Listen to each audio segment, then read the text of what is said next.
Et après, beh, j'ai eu un événement de vie où j'ai eu un accident de voiture, très, très, très important.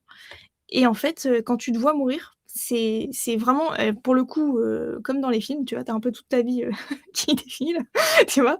Tu vois un peu tout le chapitre de ta vie, puis tu vois aussi toutes les choses que tu as laissées de côté, tous les rêves que tu as laissés dans une boîte, ou tu vois aussi toutes les choses que tu fais pas par peur.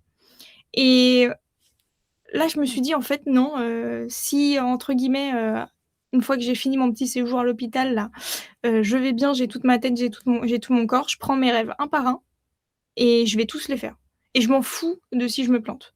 Et en fait, tu nourris la colère que j'avais un petit peu, tu vois, encaissée toutes ces années à un événement qui m'a mis une grosse claque dans la gueule et qui m'a montré un peu tout ce que j'osais pas faire juste par peur de, ou par, peur de décevoir, ou peur de faire peur à mon entourage, tu vois? Enfin, c'était un petit peu un mélange de plein de choses.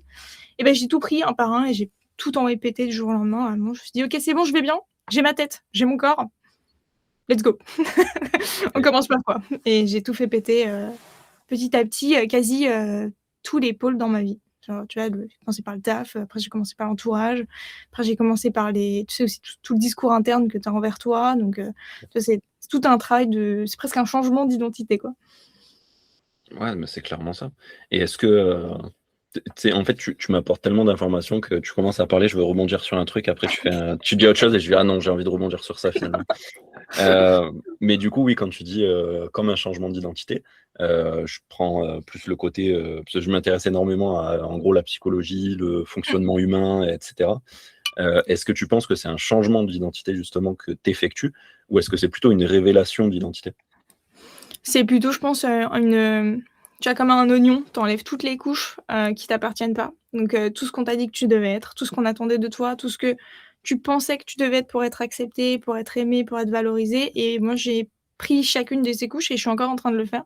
Et je les enlève et j'essaie juste de savoir: «OK, moi, Amandine, qui je suis? Qu'est-ce que je veux? Quels sont mes objectifs? Qu'est-ce qui me rend heureuse?» En enlevant tout l'avis des autres et ce que les autres attendent de moi autour, même si c'est de l'amour. Tu vois? Genre même si c'est bienveillant, même si c'est de la protection, tout juste j'enlève ça, juste moi et moi, qu'est-ce que c'est?